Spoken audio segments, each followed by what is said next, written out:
her story began with, oh my goodness, I can't believe she couldn't do a toe raise. When I was going through it, I had never taken so many L's in my life. The most valuable thing that you can't buy back is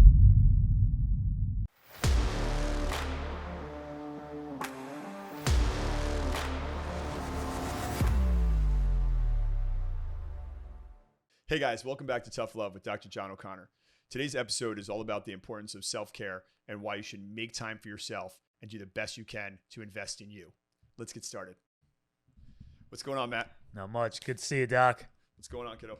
So today, I have to tell you, what blew my mind was I was looking back and I ran into one of my patients over the weekend, Courtney, and we were talking about what she was going through for like 2.5 years. And I got to tell you, I was blown away because the trust, and that she just came over and she said she got a spot going on and she didn't want it to build up. And she knew that, hey, I'm never going to do that again. I let this thing fester for 2.5 years. I was doing physical therapy for 1.5 years. I was trying this. I was trying that. I was eating Advil like Tic Tacs. And I remember training in the bunker, and I was sitting there and I was working on myself. Yeah. Right? So I had all my tools out. I think I had the Mark Pro going and a couple different things. And she had asked me a question, and I wasn't in doc mode. I was JOC. I was training, and at that time, I was really just starting to get back in shape. So I was very insecure, to say the least, about my own physical stature. And so I was listening to her, and I was like, "Hey, listen, that's a long time to be dealing with the same ailments. I'm going to tell you, I went through kind of a very similar experience, and seeing the specialists, seeing the doctors, the x-rays, the studies, and kind of landed on the same street you are, Nowhere Avenue, right? Right. And, I was intrigued by that because when she was talking, she was emotional, right? She wanted to get in her best shape. She has I believe like a sales oriented job, constantly in front of people, single girl, beautiful, great personality. And she didn't feel like she was getting to the fitness level and how she looks in the mirror feel, because she couldn't get past this debilitating injury. I kind of took we talk about listening all the time, and always a shout out to my boy, Rob Gill. And I could hear what she was saying, like the hurt. And a lot of times with my runners over the years, I come to realize that you're running from something or you're running to something, not just but deeper than actually just beating the concrete, right, or being out there on the asphalt. And when she was talking about it, the volume of training was insane. And I was like, I'm pretty confident that the modalities that got me to where I am now with the PEMF therapy and the shockwave and the cryotherapy and everything that I preach in the class 4 laser is going to get you there. I mean, obviously we have to do some diagnostic testing or review what you already had done. But I got to tell you, Courtney, I've seen this. If you listen to me, we can kind of filter out some of the volume, and we break this apart. In 2 to 4 weeks, we're going to have you exactly where you want to be. Let's fast forward. At the end of week 2, visit 6, she's 60 or 70% better. And she's blown away. Yeah. And that population, that age population, that 25 to 35, they invest into their fashion, their cars, their trips, but you don't see health as something you have to preserve or guard. Not at all. And that's probably something with Tough Love, our podcast, that I really make sure that I'm like, hey guys, any age, every age, the importance of self-care, taking care of yourself, recovery days, right? And here we are, it's visit 6, week 2. And she just looks at us, all of us, our treatment team, and she's like, I can't believe how much better I feel in 6 days. Right.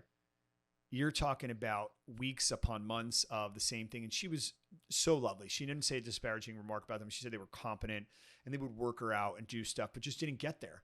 And I said, hey, listen, if you want to go back to them for the rehab, totally can. Let's deal with the problem. Let's clear it out. and whatever you want to do, let's from shelf the disparaging comments. I've never been that type of practitioner. Right.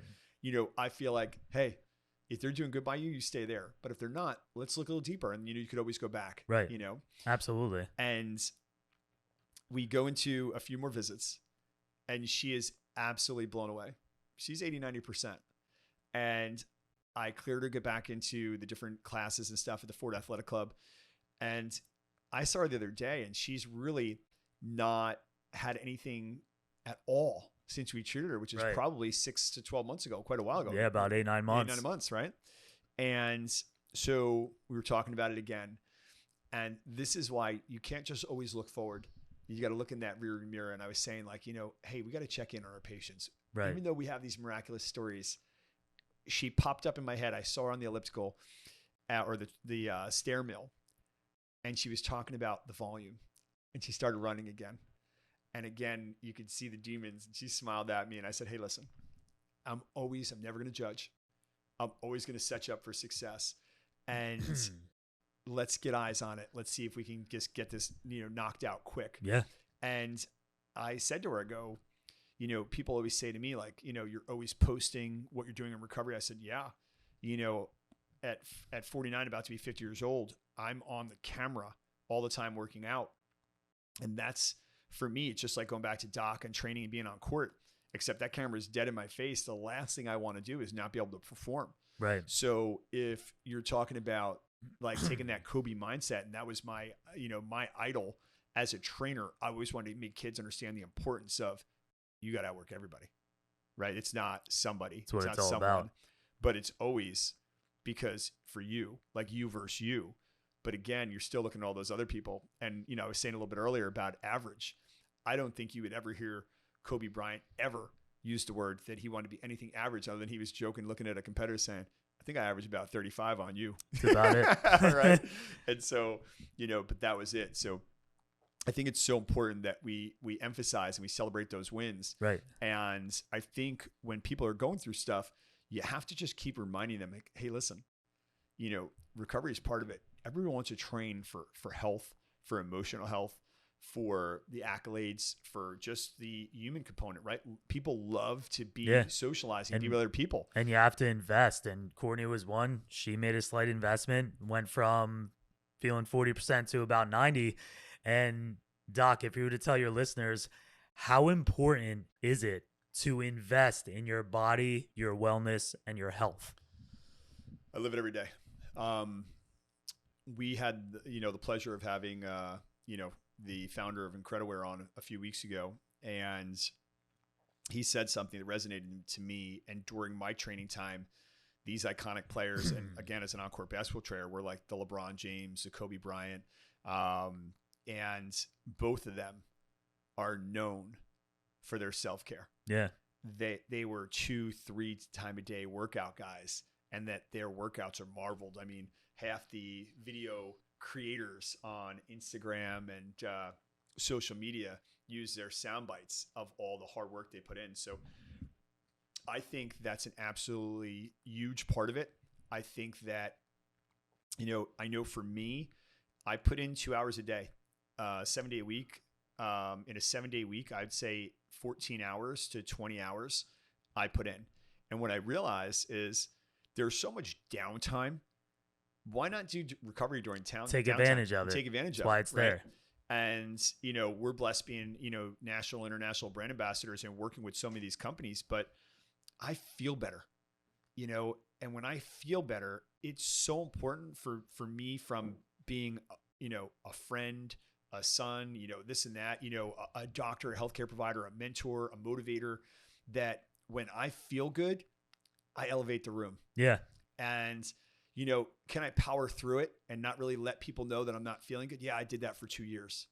And I'd have to tell my audience, like, that sucked, you know? And if I would have known the importance, I would always say it to myself in my late 20s, my 30s, my early 40s, man, you're grinding, doing a great job. But like, I'd tweak something and power right through it. And I knew eventually it would catch up, right? Yeah.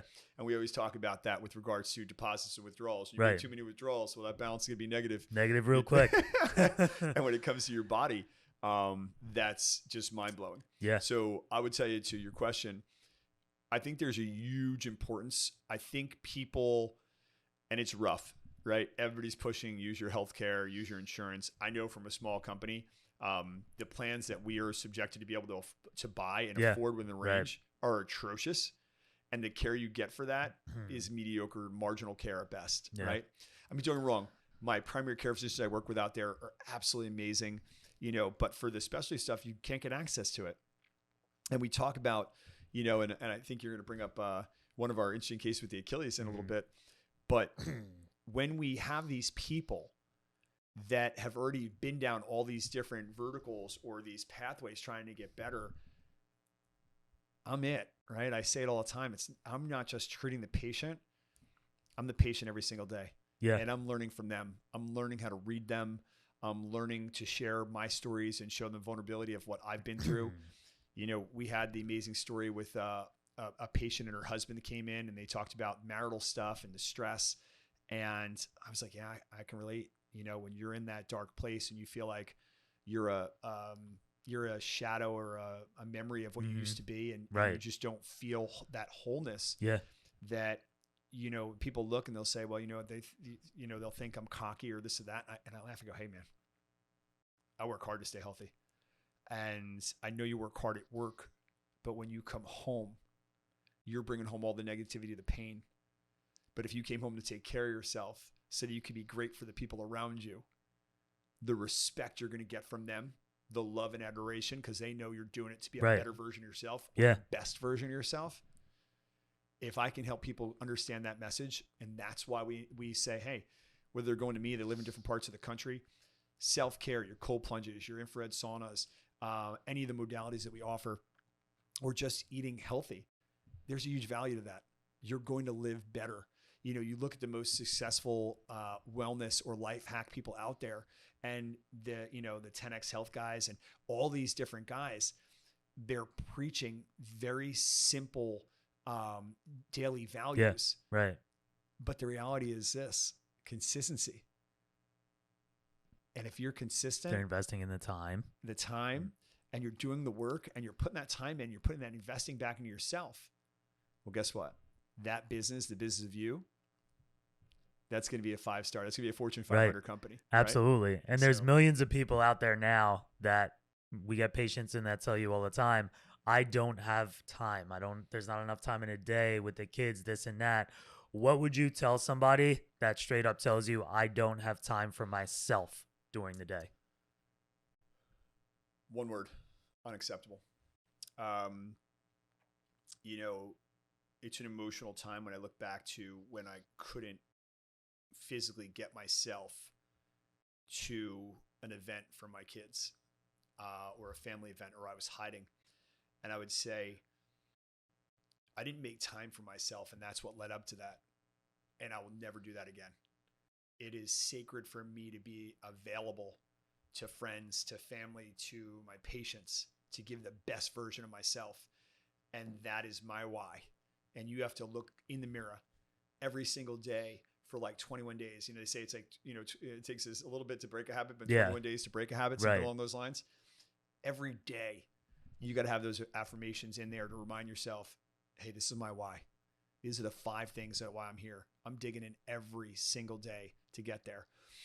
And when you get behind it like that, and those ritual routines start to take into effect, and there's a bigger thing than just, having a big muscle or this or that. But when it's because you want to get to your family, you want to get back out to hunt with your father, you want to go run a marathon again with your friends, whatever that is, when you have that why and you have those affirmations every single day, you get your spirit back, you get your mojo back. And then it's, then from there, once you get it back, then it's about maintaining and staying there. You'll make yourself time. Yeah, and then you make the time. And then so I think so many times that I reach out to people, and I just reached out to somebody the other day when I was inviting them to our live event with Garmani on Wednesday. And, right away they were talking about injury and still dealing with it. And so, me, I go right into Superman mode. I say, are you doing your exercise? Are you doing the work? Delay on the text. Hard no. No, been busy. Been busy. And I'm like, hey, you know what? Don't tell me about the work. there's something about the pain if you're not doing the work. Yeah. When I feel pain coming on, if I feel stiffness coming on, I don't even call it pain anymore. No. I call it the check engine light. And when I see that check engine light, I don't wait anymore. No. I go right at it and I attack it. And I'm like, hey, no, I had a cross country trip coming up. We don't have time for that. Put the gas in, check the transmission, check everything, and I'm ready to go. And that light goes off, warnings avoided. And you got to avoid those crises, right? We talk about that all the time about fear, right? I think our first couple episodes did amazing. And it was about addressing fear. And so a lot of times when we can get to the patient and kind of unravel that to be like, hey, listen, you're scared. I get it. I can relate, right? I wouldn't touch my knees, let alone put my shoes on. Yeah. And they're looking at you, and then you're sitting there doing splits and stuff. I said, yeah, it was conditioning. It was training. I understood that I had to go inches to feet, to yards, to miles, whatever it was. But like, it was little baby steps. But fear holds you back from taking that first step. And once you can take that first step, you realize, hey, that foot wants to go with the other one. Now all of a sudden, guess what? You're walking, right? And you're moving forward. Yeah. And so I think that's a critical path. Right. I think that's a great question. And a lot of people gain a lot of fear from some things that didn't work in the past, whether it's a surgery or rehab. And speaking of that, as you know, Christian and I, our protocol is patients come through us before they see you. Correct. We get a full background of them, any past surgeries, injuries, things like that are going on. And one of our patients came in, she had ruptured her right Achilles and she had a lot of fear in her eyes. Now, my question to you is, how do you flip the switch from being in fear yourself from just a couple of years ago into Dr. O'Connor mode? Because she's in a similar situation. She went through rehab, got surgery, was at the point where she didn't know what else to do to get back to working out, get back to running. That's a great question. And every patient has their unique story. And one of the things I always tell young providers is, don't look at it like you want to have 10,000 patients. Look at it like each patient is their own story. And you're going to help them write the ending that they want. Right. Right. And when she reached out on Instagram, it was during a really funny time because I had another patient reach out that was like running from the feds kind of thing. So I was a little leery, and I saw her story, and she had mentioned that she had an Achilles surgery, I think, coming out of COVID or during COVID. Yeah. And the rehab was underwhelming. Surgically, everything looked good. Everything was intact. All her post-surgical imaging was perfect, but she couldn't do anything. She was deconditioned. She had restricted range of motion. She still had some discomfort and some pain. And we took her through the process. And I can't do what I do without you guys, right? And it's like anything else, right? You're only as good, like, the chef brings the food, but if you don't have an amazing server, takes a team. It takes a team. Yeah. And so when you guys teed up for me like that, I was fully aware of what she had going on. The takeaways is that I knew her and her husband were very active. They had just got married within the last couple of years, and she wanted to get back to walking with him and doing her step ups. And they had a really awesome like home garage that was probably, born during COVID because everybody had to work out at home. Yeah. And she couldn't do anything. And it comes back to ego, right? And she doesn't fit in anything. She felt loose. She felt this. She felt that. And we said, hey, listen, we're going to go with the core 4. We got you. We got you covered. We're going to break up some scar tissue. We're going to accelerate the healing with the PEMF. We're going to add up a couple of other modalities. There might be some discomfort. We'll introduce introduce some cryo in there and, offset some of the pain. And her story began with, oh my goodness, I can't believe she couldn't do a toe raise. Yeah. And the first treatment, we cleared the Achilles. She stood up and she did a single leg toe raise. And that was the beginning of the winning streak. Right. And I think like anybody else, I said, when I was going through it, I had never taken so many L's in my life. And I think she was trying, but she had taken so many losses that she wasn't even believing that she was ever going to be healthy. Yeah. And she reached out, right? I mean, when you reach out to somebody, that's the ultimate sign that you're saying, I'm broken, help me. They want help. They want to get there. It's our duty, our obligation to bring it. Right. And so when people say like, we were talking to, the CEO of Pulse PEMF, one of the companies that we bring into our coaching room. Right. And he's like, you are supercharged. I'm like, yeah, you're damn right. When I'm in front of patients. He says, leave it to you, Doc. You always bring the energy. Yeah. And, and their company's electromagnetic field. So it's nice that I can supercharge you them. can relate to that. So, but, I think it's so important to get behind them because they're frustrated. They feel like they're hurt. They feel like they're not going to get there. And those milestones, I think for anything in life, I don't care whether you're starting a new business, I don't care a new relationship or coming out of a relationship. I think it's important to celebrate the wins along the way in a high and a low, right? And I think you only lose when you don't learn something. And so when, looking at the progression to get into the next topic, but Danielle was a wonderful story. First, she just saw the science and she felt the results. And then we had to say, hey, you know what? That's stage 1. Yeah. Stage 2, we got to put the tires and rims back on the car. We got to put this car on the track. Right. And we got on the turf and she went through and she started doing her basic foot exercise. She started to walk through, agility ladder sequences and all that kind of stuff. Then we had her jump off the box, which was hysterical, and oh my gosh, seeing her reaction. Because she looked at that box and I think it was maybe 10 or 12 inches and she was like, what am I doing with that? I was like, you're going to jump on it. And she was like, the hell I am. And, and we got there. That's a game changer, right? That is the fear of walking into a big room, the fear of stepping on the stage to speak, the fear of going off to college for your first day of classes. And when you realize on the other side of fear is joy and happiness and accomplishment, you win, right? Probably one of the biggest takeaways in all the stuff that I've been through in the last couple of years is pain has an end date, right? And fear is one of those things that it's like, it's the gate. And once you get to the gate, on the other side of the gate, you're like, oh, wow, you're just holding me back. But there's a whole beautiful world on the other side of it. You just had to kind of trust in the process, get through and just keep going. Right. Absolutely. So. And investing in your time and health and wellness, Doc. When certain things happen, obviously that's life, right? When something happens on your side, even outside of the clinic, how do you deal? How do you cope? You invest a lot of your time first thing in the morning with meditation, PEMF, Mark Pro, every tool you have. What would you tell your listeners how they can cope with it at home if they don't have any science?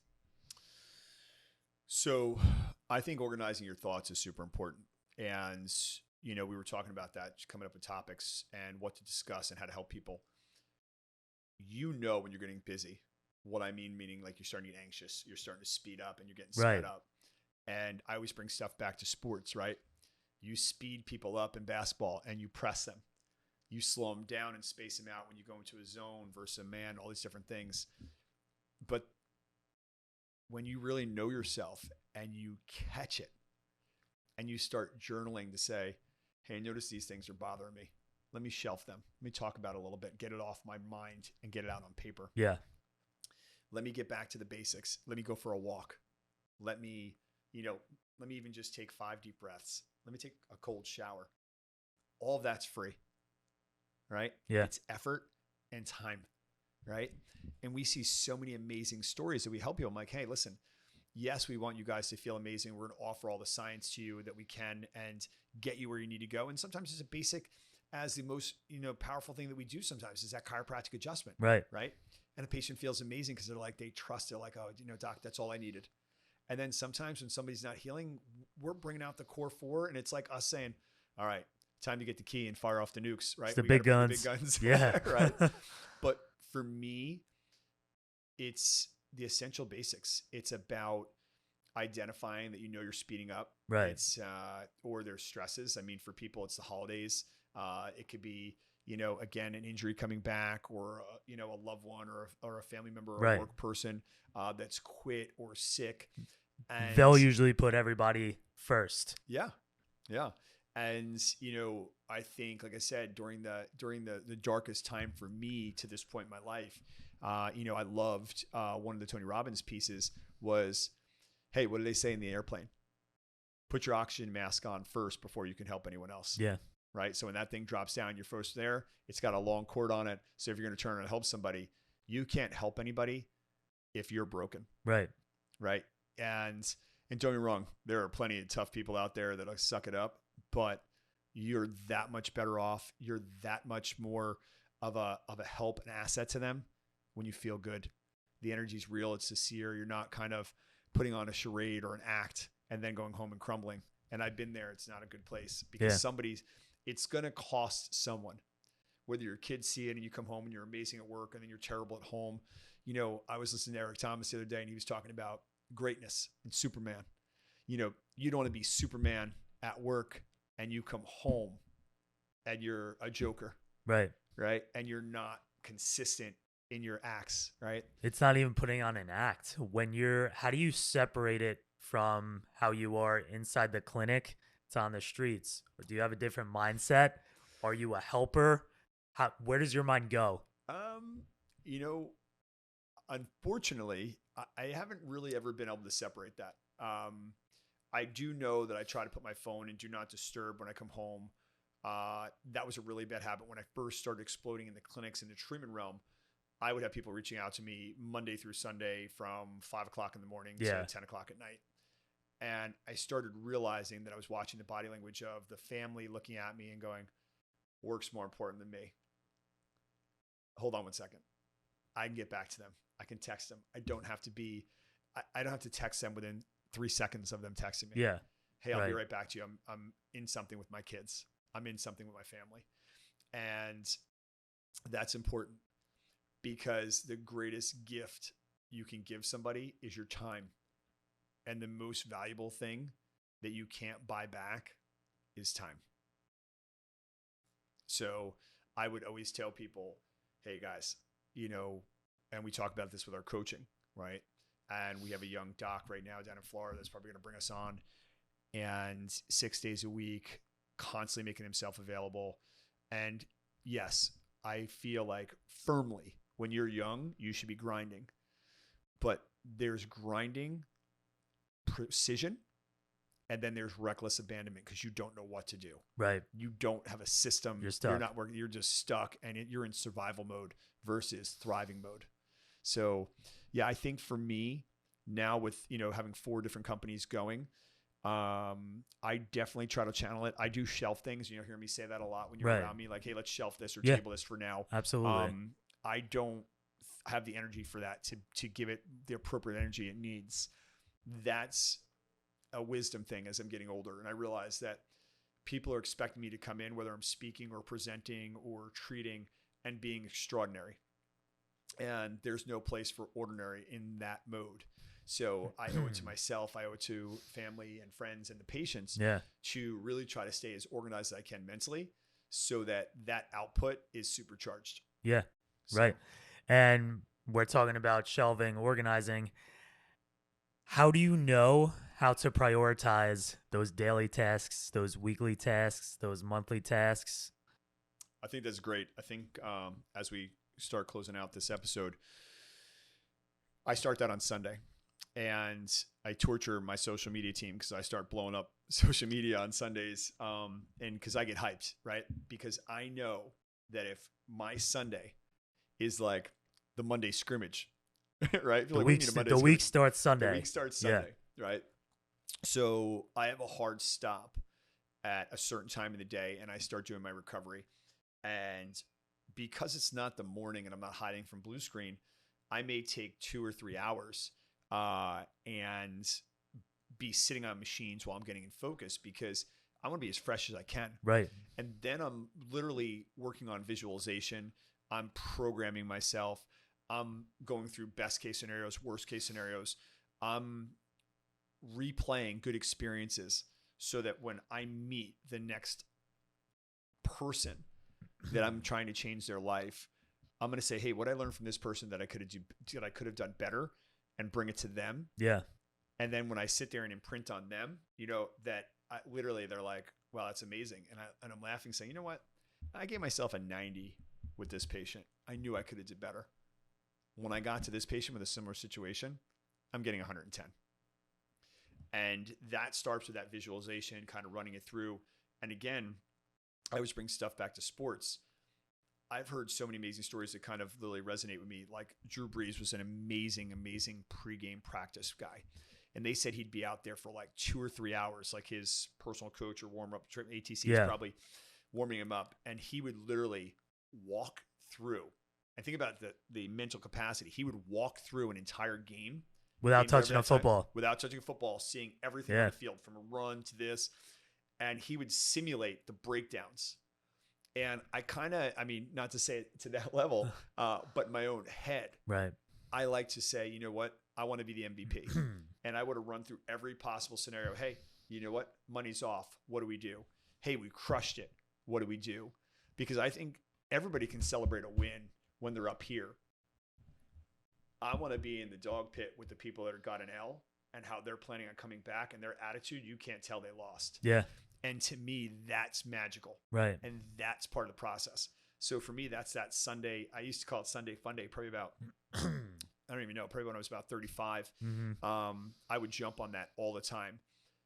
But now really the rituals and routines is once I've done family time, like yesterday was great. Got to grill up my daughter a burger, and then I'm down and literally I'm like, all right, I lined up my whole evening. I'm like, hot tub, stretch, go through, get my day lined up, reach out to my guys, talk to my video team, talk to clinicals, look at the new patients.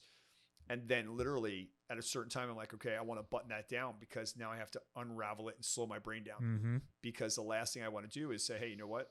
Now let's calm it out. Let's reset. And when I'm going to sleep, I want to say, now I'm ready to rest. Absolutely. And it's like, I know I've done it right because it's almost like Christmas morning for me. If I've nailed that, I pop up at 4:00 in the morning or 4:30 or 5:00 wide awake. And sometimes I'm like, all right, I need a little bit more rest. I'll lay down. But I'll tell people when they experience it, like, Doc, that happened to me. I go, you nailed it.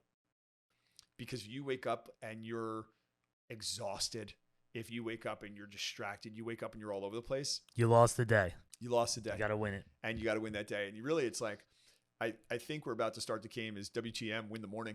Yeah. Right? And because really, if you win the morning, you really win the day. Sets you up for the day. And, and so, and that's what I say. It's like when that starts for me on Sunday. And it's tough. When you're traveling, you're not going to always be in your environment. Yeah. But it's so important. So great question. I think it starts on Sunday. Organization recap. I think you got to lead from that perspective. And I think that when you do that, I firmly believe that people around you are going to feel better. They're going to have a calmness. Your leadership, your self-leadership is going to calm them. They're going to build off you when people see, like, there was a mom that was, and I'll leave it on here. There was a mom that was like, you are like military. Like, it's unbelievable. And I laughed. I said, I was there for that. She said that word for word. And I chuckled. I was like, I'm so upset that your son's been hurting for 4, 5, or 6 years at the age of 16. 16, yeah. And I've been there, and and I'm going to tell you, this is, as far as to me, yeah, that is my war, and I'm not going to give up an inch. And to me, well, pain's going to have an end date for him, and we'll celebrate it together. So anyway, I think that is how we want to deliver stuff. And I think that if we could bring that energy, and why I put so much into self-care and investing back into yourself, I think it's huge. Absolutely. And I think the more message we can get out to people of taking care of yourself, I think it's a critical path. Nailed it, Doc. Awesome. Right. Hey, great time today. It was a pleasure. Thank you so much for joining us today for Tough Love. It is so important that if you feel like this message had value to you, to share it. That's how we grow. I want to thank you in advance. I'm so grateful for all of you.